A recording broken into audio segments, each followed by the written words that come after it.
Before we start, make sure you subscribe and like this video. I discovered a horrifying secret under a Japanese convenience store. I had always thought Japan would be the adventure of a lifetime. The allure of a new culture, different food, and an entirely different way of living was too much to resist. My job as an English teacher in a small town just outside Tokyo was perfect, giving me a chance to experience Japan in a way most tourists never could. One of the first places I discovered was the little convenience store down the street from my apartment. It wasn't a flashy 7-Eleven or a Lawson's, but a small family-run place that had a quaint charm about it. The sign above the door read Kobayashi Mart in fading red letters. Every morning, I'd stop by for a coffee and a rice bowl before heading to work. The first few months were blissful. I quickly fell into a routine and started recognizing the employees at Kobayashi Mart. There was Yuki, the shy girl, who always smiled and bowed deeply whenever I entered. Then there was Kenji, a friendly college student who enjoyed practicing his English with me. But then, something strange happened. Yuki disappeared. I asked Kenji about her, and he shrugged, saying she had probably gone back to her hometown. New faces replaced hers behind the counter, but they never lasted long. At first, I didn't think much of it. High turnover is normal in convenience stores, right? One evening, after a particularly grueling day at work, I went to Kobayashi Mart for some comfort food. A young man I'd never seen before was at the register. He looked terrified, glancing nervously at the trapdoor behind the counter that I had never noticed before. It struck me as odd, but I brushed it off as the jitters of a new job. I continued my nightly visits, and the pattern became impossible to ignore. Every few weeks, a new face appeared, looking more frightened than the last. I couldn't shake the feeling that something was terribly wrong. One rainy night, curiosity got the better of me. The store was empty, save for the new girl at the register, who looked as though she might burst into tears at any moment. I pretended to browse the shelves, keeping an eye on her. After a few minutes, she opened the trapdoor and descended the stairs, leaving the store unattended. Heart pounding, I crept behind the counter and peered down the dark stairway. A faint, foul odor wafted up, and I felt a chill run down my spine. Ignoring every instinct to turn back, I carefully made my way down the steps, my footsteps muffled by the sound of the rain outside. The basement was dimly lit, and I could hear the girl sobbing quietly. As my eyes adjusted to the darkness, I saw her standing before a massive iron door, her back to me. The door creaked open, revealing a cavernous space beyond. She stepped inside, and I followed, staying as silent as possible. What I saw next will haunt me forever.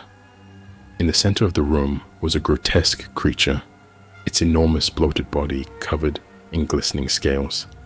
Rows of sharp teeth lined its gaping maw, and its eyes glowed with a malevolent intelligence. The girl stood frozen, paralyzed with fear. Before I could react, the creature lunged forward, and the girl's scream was cut short. I stumbled backwards, my breath coming in ragged gasps. I turned and fled up the stairs, my mind racing with terror. I didn't stop until I was safely back in my apartment, locking the door behind me. My hands trembled as I tried to process what I had just witnessed. Kobayashi Mart was a front, a facade hiding something monstrous beneath the surface. The next day, I called in sick to work, my mind consumed by the horror of the previous night. I had to do something, but what? Who would believe me? The police? The locals? Everyone seemed oblivious to the sinister truth lurking beneath their feet. Days turned into weeks, and the nightmares plagued my sleep. I avoided Kobayashi Mart, opting for a longer walk to the nearest 7-Eleven instead. But the guilt gnawed at me. I couldn't shake the feeling that I had to do something to stop this. Finally, I mustered the courage to return. The store looked the same as ever, but I knew better. Another new employee greeted me, her eyes wide with fear. I needed proof, something to show the authorities. As I browsed the shelves, I discreetly took out my phone and began recording. The trapdoor opened and she descended the stairs. I followed, keeping a safe distance. This time, I was ready. I captured every detail. The iron door, the cavernous room, the monstrous creature.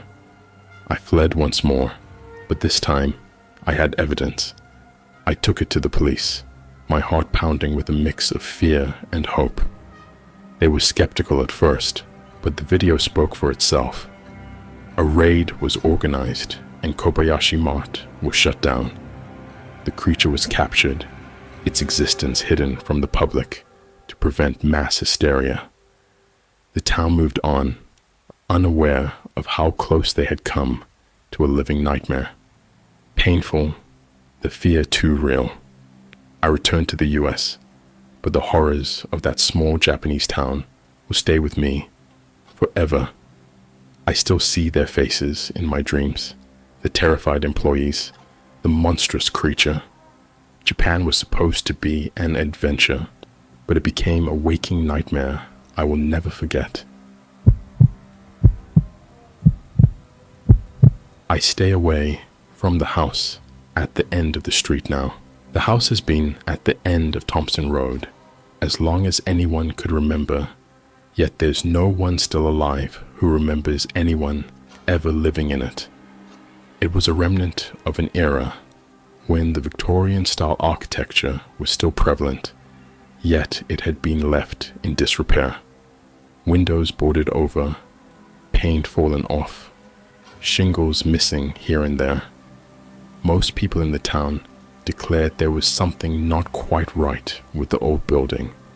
Some rumors stated that of the few people who tried to move in, left promptly afterwards, seeking other residents. I remember when I was a young boy, there was an older gentleman who would care to the grounds, cutting the grass and making small mendings to the surrounding fence. He was a kindly old man who wore a corduroy jacket and a flat cap. He almost had the appearance of a man from a different time and place. Most children avoided walking by Thompson Road on their way home from school. Yet the old house had a curious draw to me back then, and I often liked to stare at it in the dying light of the autumn days. It was in these days I became acquainted with the old caretaker who told me his name happened to be Mr. Thompson, just like the road. Most of the town children had seen Mr. Thompson tending to the old house, and naturally, as is the pastime of children, created stories and rumors about him. Many said he lived in the house waiting to trap any poor soul foolish to wander on the property by locking them in the cellar. Others said he was an escaped prisoner using the old place as a hideaway from the police. I didn't believe the rumors going around about him for a second, but the house drew my curiosity nonetheless. My acquaintance with Mr. Thompson began with my troublesome self committing the act of trespassing. My act of mischief had been inspired by one of the playground stories I had heard earlier that day from one of my classmates. He said that he had skulked about the property, peering into cracks along the boarded-up windows.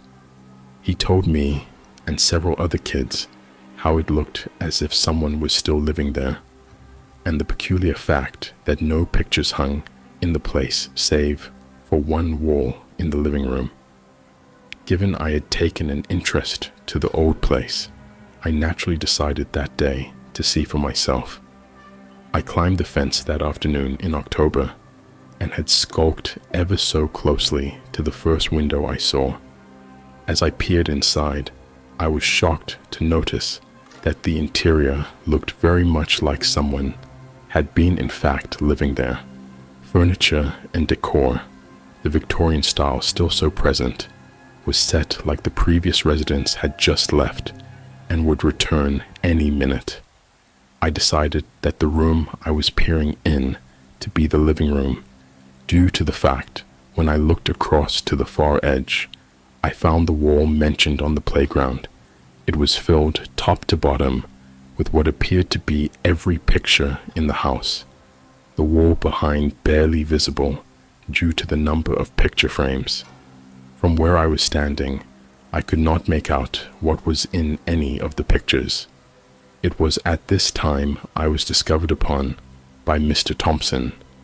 No doubt he took me for some trouble making youth looking for a place to plant graffiti. Yet when I answered his initial question to what I was doing there, he began to soften, realizing I was merely a curious wanderer exploring what appeared to be the forbidden. This began my friendship with the old gentleman, who I could tell was not a criminal or madman seeking to lock people in his cellar. He let me go and promised not to tell anyone I was trespassing on private property if I promised him to continue to visit and talk to him as he worked. We struck a deal, and I made it a purpose to continue my visitings to the old house after school to talk with Mr. Thompson. I never saw anyone else spend much time around the place other than him, and asked him if he lived in or in fact owned the old Victorian house, which I never saw him enter or come out of. He told me no and laughed dryly. His family, he said, had always taken care of the old place as long as he could remember. He told me stories of people trying to enter seeking something they could not find, and of seeing strange things within the house, though things he would not or could not describe to me. He told me on one night of the year, weird things would happen within the old building. Things not natural was how he put it. I tried to pry out of him what exactly he meant. I have to show you, he said. It cannot be described.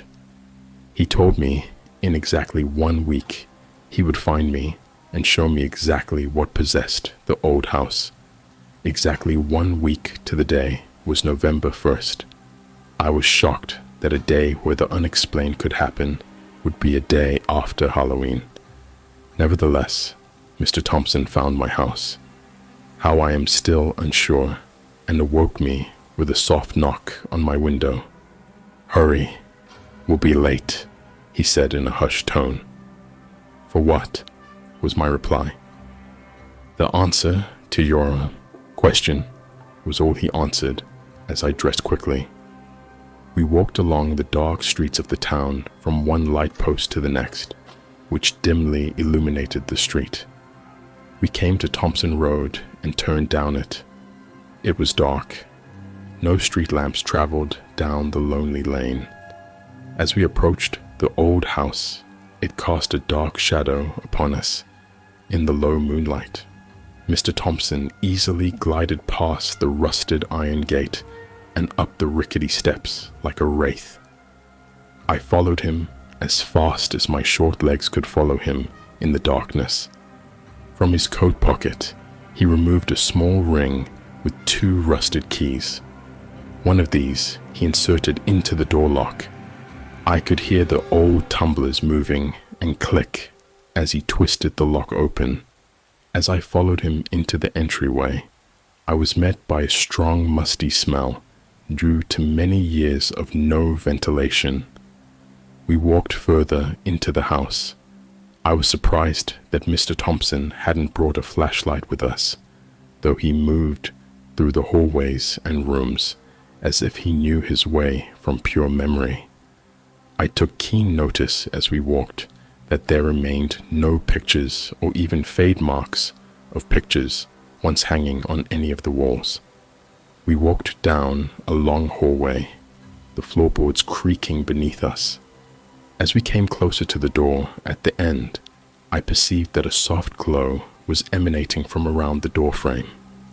Mr. Thompson stopped at this point and spoke his first words to me since we entered the house. What we are about to see might cause you to startle. The important thing is that you just observe and disturb nothing. I took his warning to heart and made a promise that no matter what I saw, I would be as quiet as a church mouse. He reached out his hand and quietly opened the door. What lay behind, I would never have imagined. It was the living room, or a parlor, as it would have been referred to over a century ago. The one I no doubt had seen from my peering through the window panes. Within, to my surprise, however, were people. I saw what appeared to be a party of 20 people or more, dressed as if in a masquerade party straight out of Victorian England. I almost opened my mouth to speak, had it not been for Mr. Thompson's calloused hand stifling my mouth from uttering a peep. I stared at the scene in front of me and noticed that the people here didn't seem right. For some reason, they all had a blank look in their eyes, like they were sleepwalking or drugged. They walked about, not making a noise. Several couples were dancing a silent waltz with no expression on their faces. In everything they did, they took no notice of us. My attention was immediately caught by the wall of pictures on the opposite side of the room. I made my way quietly over to it, being careful to not disturb anything in my path. As I approached the wall, I anticipated seeing pictures of everyone who had either lived in the house and possibly relations to the past residents. What I did not expect to see, in fact, was empty pictures. Most of the pictures were of either empty rooms or nature. I scanned the wall more closely and, to my horror, found pictures with people in them. What I was not expecting to see was the people in these pictures to turn and look at me. It took all my control to not cry out or faint at what I saw. I rubbed my eyes, thinking they still had sleep in them. When I reopened them, the people in the pictures were still moving and looking at me. They were not dressed in Victorian garb. Many wore the dress of more recent decades. The looks in their faces were as they were haunted with fear. It was as if they were trapped in the picture frames, the frames their prison cells. I didn't notice Mr. Thompson walk up behind me. I saw him begin to stare at a particular picture. There was a young lady in it. When she saw him, she began to peer at him intently, pressing her hands against the glass as if trying to get out, looking at him longingly. It was in this brief moment that he forgot his own rule and touched the picture frame, pressing his hand against her tiny one. The moment he did so, everyone in the parlor stopped in his or her tracks, looking at him, looking at us, it felt. I had never felt my blood go cold as it did that night, or ever since. How long they stared at us, I do not know, only that eventually they began to slowly walk their way toward us. "Run," was all he could whisper to me as we tried to escape. We ran to the other end of the room, yet the people in the room managed to pass through the furniture like ghosts to get to us. They left me alone, as I had made no disturbance, yet they grabbed Mr. Thompson and dragged him to the wall. With his loose hand, he dug in his pocket and threw me his rusty keys. "Look in the shed," was all he could get out as the now ghost-like beings dragged him toward his end. The first ones to reach the wall turned almost into a vapor and dissipated before reforming into a frame unmoving. looking as if they belonged. I turned and ran down the hallway as I began to see Mr. Thompson to dissipate at the hands of his captors. What remained of his scream I heard as I fled the house, running for what I believed to be my life. The following day, I awoke in my bed, the memory of the night before feeling like a nightmare. But was it true? I had to know. I ate a quick breakfast and walked down Thompson Road towards the house. When I reached it, it was quiet.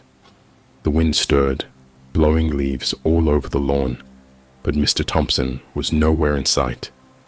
I stuck my hands in my pockets, discovering the rusty key from my memory. Realizing I had not dreamed it entirely, I made my way to the shed, as I vaguely remembered his final words, telling me to look before I fled. Inside the shed were tools and garden supplies, typical of a gardener's shed. On top of one of the barrels was a small leather book. Engraved on the cover was JT, no doubt his initials. This was no doubt what he asked me to find. I dared not enter the house again, and instead grabbed a pry bar and small flashlight from the shed. Ripping off the boards from the parlor window, I managed to open the window a bit and stuck my flashlight in and look around, and everything looked the same, as if nothing had happened the night before, with the exception of when my flashlight hit the wall of pictures. I saw Mr. Thompson looking back at me hauntingly. I ran back home and threw the book and keys in my dresser. To this day, I still haven't looked at them. I'm not sure I do. Heard something in the wall or ceiling? Call us. Hello. We are an independent organization with one purpose: to make you feel good in your own home and restore the peace and quiet. We deal in all kinds of intruders, from cockroaches to rats to raccoons, all sizes and shapes and colors. Safety and comfort is one call away. We offer a high variety of services accommodated to your needs and inquiries, and have a flexible schedule. Call us anytime. That's the job I work at. For privacy reasons, I won't say the name of the company.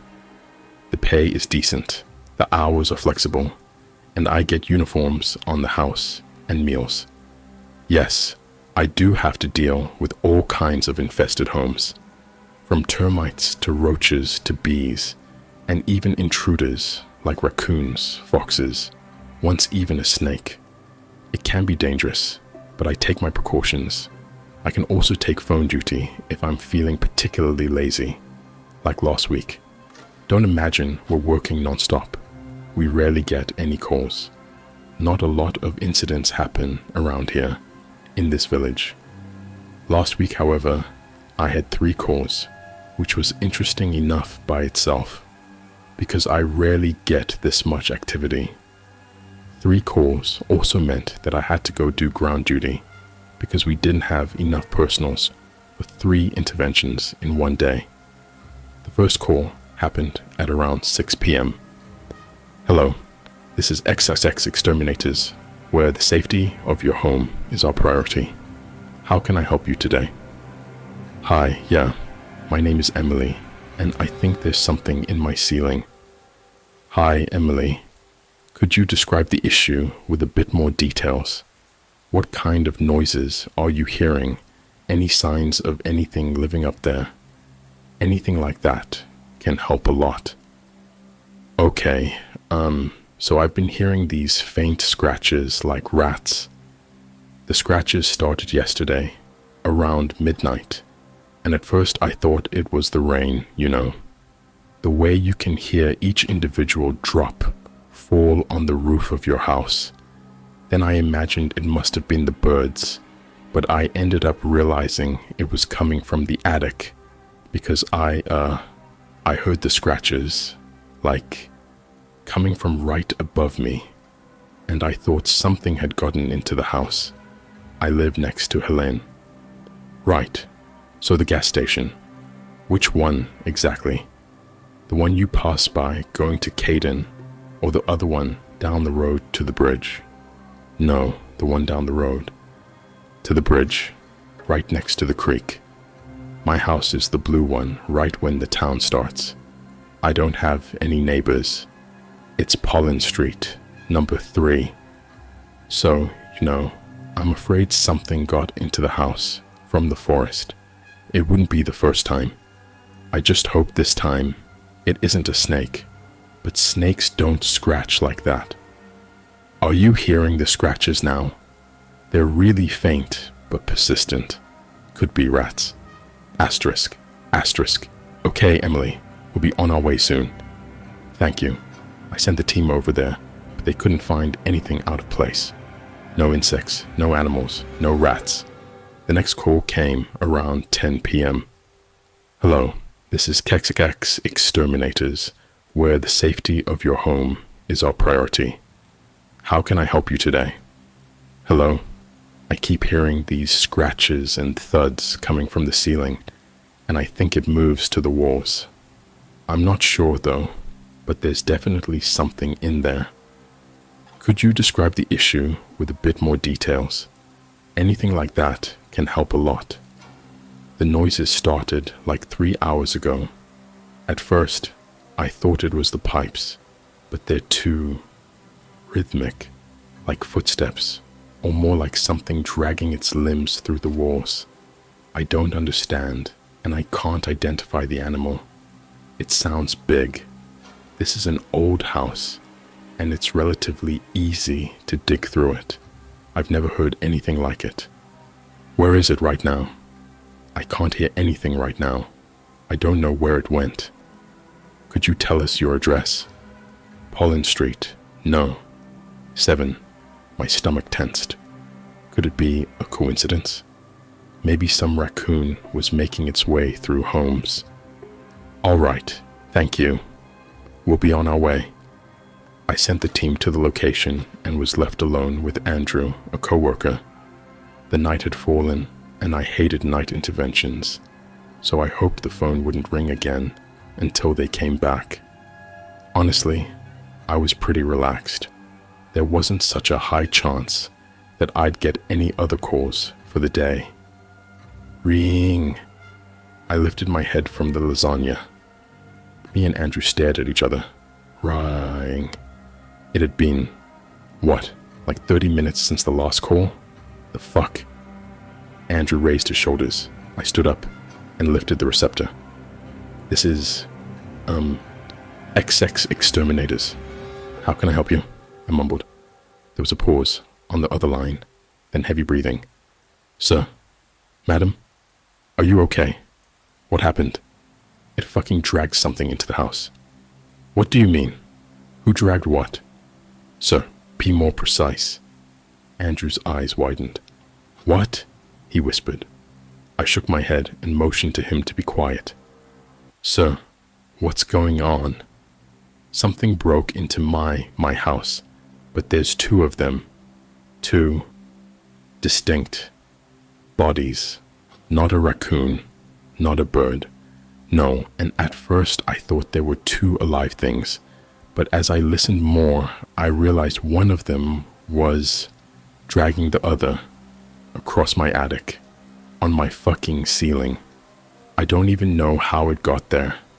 I ain't heard anything like climbing on the house, like it just landed on the roof, then dug down to the attic. I don't know. Right. No, I'm not done. I got scared shitless because I thought it was a person at first. It sounded big enough to be a person. I was like, shit, it's a murderer. But that was until I heard it. Eating. Asterisk eating? What do you mean? Andrew frowned. The fuck? He mouthed. Yeah. I can hear this heavy thing eating right above me, and I hear the floorboard of the attic creaking. I'm afraid it's gonna come down. The thing is dragging something. Heavy. Fucking hell, please, just come. I wanted to call 911, but I know it's not human. All right, I will send someone right away. Address and name, please. Who are you gonna send? Andrew asked. There's just us. Finnick Gallon. Pollen Street, number 11. Fuck me. Okay, sir. We'll be on our way. After I hung up, a moment of silence followed, where me and Andrew just stood there, perplexed. You know it's us that have to go there, right? Andrew asked. I'd really rather not. Then call Walt. Ask him if they're finished there. Are the houses close to each other? All 3 calls came from the same street, Pollen Street, near the forest. Fuck. Yeah, call them. I dialed Walt's number. It took a while for him to pick up. Hi, Walt? You done there? 'Cause I got another call. Liam, there was no one in that house. My hand was shaking on the receptor. What do you mean? There was no creature, no person, nothing. However, the scene is rather interesting. I'm afraid we'll be busy here for a while. Why? The windows are broken, furniture destroyed. The attic is covered in scratches and broken wood. And there's the blood. It's fresh. I don't know what happened here, but we need to find your caller and the intruder. We're searching the property.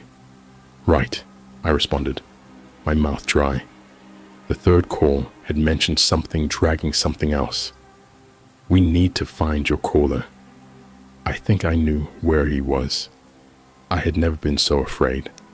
As me and Andrew put on our uniforms, I couldn't help but wonder if I should get the police involved. This was no snake, no fox, no bear. The most frustrating thing was that I didn't know what it was. We took a deep breath and drove into the night. Reached our destination pretty fast. I know what you'll say. If the house's numbers were so close, why couldn't Walt just take a look at number 11 too? Well, the numbers were really far apart. This area wasn't so populated. I reached this cabin with its lights on. We hesitated, then got out of the car and knocked on the door. I got an instant response. Finnick opened, pale and shaking. I am so glad you came. I was used to clients being afraid. Finnick, however, was deeply shaken. His eyes were glossy and his movements irregular. He sensed the same thing I had, that something sinister was going on, but we couldn't quite label it out. I tried to remain calm. Sir, you can wait in the car if you want. He didn't need to be told twice. Me and Andrew made our way upstairs to the master bedroom. The house looked pretty normal. Nothing out of place, and nothing broken like on number 7. The bedroom had old creaking furniture and floors. It was undeniable that something was in the ceiling. I could hear the sound of something being torn apart and scratching. So much scratching. The ceiling was old too, consisting in some slabs. Andrew and I took out our equipment, gathering our courage to go inside the attic. Had the slabs always had this red tint? I raised my hand and felt them. They were humid and smelled like metal. Andrew, get your gun. Pulling the attic stairs down, I tried to be as quiet as possible. I didn't want to make our presence known. As silent as we tried to be, the stairs creaked obnoxiously, and I closed my eyes. Fuck. The sounds upstairs stopped. Okay, you go first, I told Andrew. Fuck you, he responded, then disappeared into the darkness. I heard his footsteps, then a loud echoing scream that turned into an inhuman wail. My first instinct was to crouch and stay on the ground, with my hands on my ears. Then I heard 2 gunshots and Andrew cursing. More gunshots followed, then glass breaking and something batting its wings and wailing. The voice was not human, but had some inflections of a woman. It made my skin crawl. The attic window was broken, and the thing had flown away. I don't know why, but I pulled away the curtain to the bedroom and looked outside for any signs of what it could have been. When Andrew came back down, he was crying. I had never seen him cry. I saw it. I saw it. I saw hell, Liam. I looked right at it. I saw it happen. The sweet smell from the attic made me gag. I put on my mask and went upstairs, leaving Andrew frozen, staring into a corner. The light didn't work, so I had to use my flashlight. The floor was humid and darkened in blood, and the smell lingered, putrid and overwhelming. I couldn't understand at first what I was seeing, and at first it had no impact on me. I didn't realize I was staring at what would turn out to be the second caller. I have never dealt with gore, so my head didn't know how to take it. I guess I knew in some sort of way that inflated shape was supposed to be the head, and what was above it were the limbs. The stomach lay somewhere farther, and the torso was dug into. I was in shock, and the images just didn't seem real. Above the body, it had carved something on the wooden wall, some symbol. My face felt numb. Remaining in the same position, I made a call. "Hey, Walt? Yeah?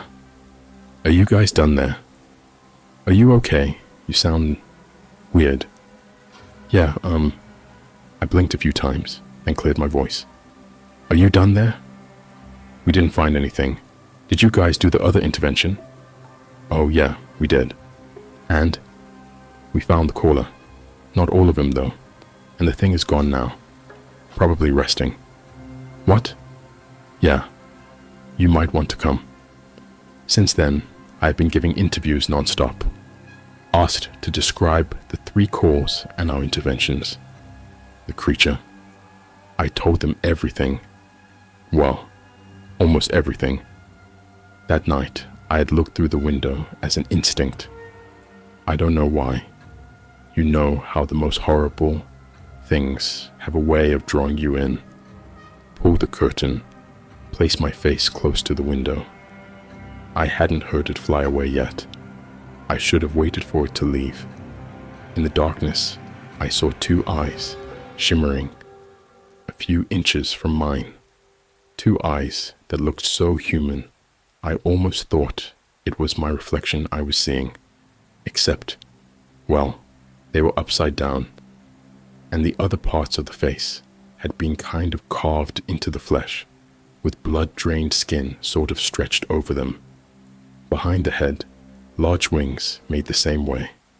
It turned its head so it wasn't upside down anymore, but the body remained exactly the same. I felt it had wanted to see me better. Then it pressed its forehead onto the glass. Fear paralyzed me, but I remained still. I hadn't known it had a mouth until then, when it smiled. It had no teeth, just more skin, not even gums, not even a tongue. Then it flew away. The rest of its body was stretched out, the limbs curved and molded from the gray flesh. I watched it disappear into the night, leaving nothing but a bloody stain on the window, where its forehead had been. I didn't get a lot of sleep after that. I was hesitant to return to the job, but I had no better option. It has been exactly a week since then.